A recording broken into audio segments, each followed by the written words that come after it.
Before the story begins, I'd like to ask you to subscribe and like. This will help the channel grow. A Toastio's Silence, Winter Detective Story. Snow fell thick and slow over the town of Frosthaven, the kind of snow that muffled sound and made even secrets feel heavier. Inside the North Crown Lodge, warmth, laughter, and the smell of spiced alcohol filled the air. The annual Winter Benefactors' Dinner was in full swing. Crystal glasses clinked, violins played softly, and the town's most respected figures toasted another successful year. Detective Marcus Hale wasn't supposed to be there. He had come only because the mayor insisted. "Show your face," he said. "Let people see the town is safe." At exactly 9:47 p.m. the safety shattered. Victor Langley, owner of Frosthaven Distillery and unofficial king of winter celebrations, stood to raise a glass of his newest creation, a limited edition winter liquor infused with rare herbs. He smiled, took a sip, and froze. The smile collapsed into confusion, then pain. His glass shattered against the floor as he fell. At first, people thought it was a heart attack. Then, they noticed the smell, bitter, sharp, wrong. Marcus knelt beside the body. Langley's lips were already turning blue. His eyes stared wide, glassy, accusing the room itself. Paramedics arrived too late. The doctor's quiet words cut through the music that still echoed in the hall. "Poison!" Panic rippled through the guests. Dozens had tasted the same alcohol, but only one glass had been fatal. Marcus picked up the remaining bottle. Its label showed a snow-covered forest and a handwritten note, "Winter is honest." Outside, snow erased footprints as fast as they formed. Someone had planned this perfectly, and they were still in the room. The lodge was sealed before midnight. Guests waited in coats and silence, breath fogging the air as fear settled in. Marcus moved through them slowly, listening more than speaking. No one admitted to hating Langley. That was the problem. Everyone had a reason. At the distillery lab, the truth began to surface. The poison wasn't fast-acting cyanide, as some feared, but a rare winter alkaloid derived from frostshade root, deadly, tasteless, and activated by alcohol. It was old knowledge, almost forgotten.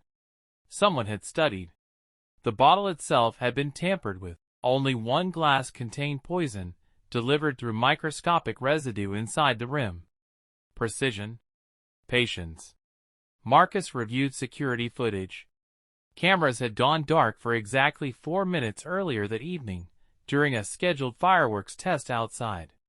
Convenient? Too convenient. A delivery log showed something else. A second crate of Langley's winter liquor had arrived that morning and signed. No driver name. No company mark. At the bottom of the crate, traces of crushed frost shade. Marcus felt the cold sink deeper into his bones. This wasn't a crime of passion. It was ceremonial, a winter execution wrapped in tradition. And then came the message. Typed. Slid under the lodge office door. Asterisk. He drank to forget what he did. Star. Marcus looked out at the snow-covered town. Frosthaven had always buried its past beneath winter. Someone had decided to dig it up. Langley's past was cleaner than fresh snow, at least on paper. But Marcus knew winters preserved more than beauty. They preserved bodies. Old records revealed a fire 20 years earlier. A distillery accident. 3 workers dead. Ruled negligence. Case closed. Except it wasn't. One survivor had testified about faulty safety valves Langley ignored to save money. His testimony vanished. So did he? Marcus tracked down the name, Eleanor Pike. Former quality inspector. Disappeared the same winter as the fire. At Eleanor's abandoned house, frost coated the windows from the inside. On the table lay newspaper clippings, handwritten notes, and a familiar phrase repeated over and over, "Winter is honest." Marcus realized then, The label wasn't Langley's slogan. It was Eleanor's. She hadn't vanished. She had waited. Eleanor Pike didn't look like a killer. That was the first thing Marcus noticed as she sat across from him in the archive's dim reading room, her gloved hands folded neatly on the table. Snow tapped softly against the tall windows, and the old building smelled of dust, ink, and forgotten winters. She spoke without trembling, without anger. "I didn't kill him out of rage," she said. "Rage burns too fast. I waited for cold." Eleanor described the fire in painstaking detail, how the alarms failed, how Langley stood outside afterward, coat spotless, explaining to reporters that it had been an unfortunate accident. She described the funerals no one attended, the compensation payments that never came, the way winter swallowed everything. Marcus listened, but his mind stayed sharp. Too sharp. "You couldn't have done this alone," he said quietly. She hesitated. Just a fraction of a second. Enough. Accessing the bottle required perfect timing, knowledge of the lodge's storage patterns, and a window when cameras were down.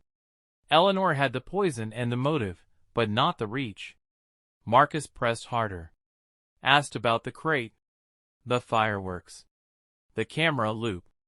Eleanor finally exhaled.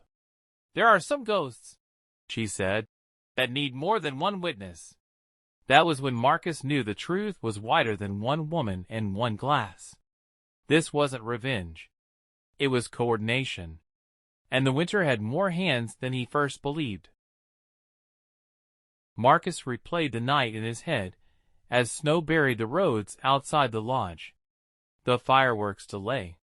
The perfectly timed blackout. The way Langley's lawyer, Thomas Reeve, had hovered near the bar, smiling too easily, guiding guests away from the bottle table at just the right moment.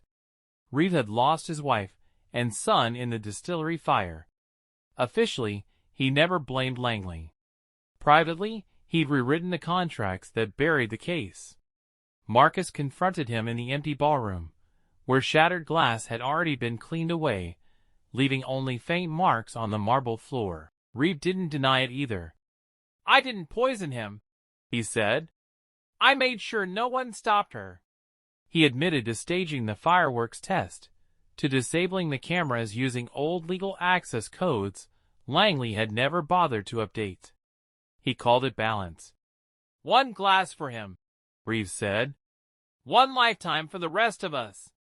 As officers led both suspects away, Marcus felt no triumph. Only weight. Justice hadn't arrived wearing a badge that night.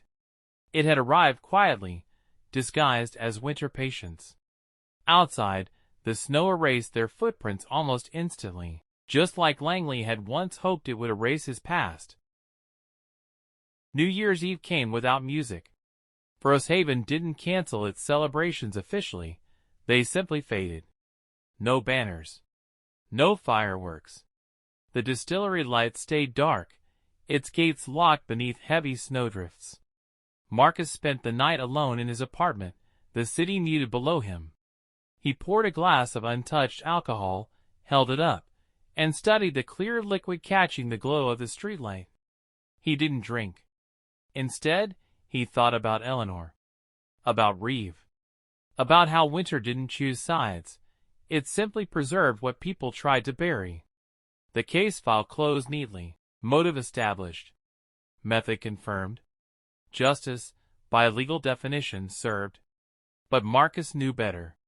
Some crimes didn't end with arrests. They ended with towns learning how to live with what they allowed. At midnight, church bells rang once. Just once. Marcus placed the glass back on the shelf and turned off the light. Outside, snow continued to fall, honest, silent, and unforgiving.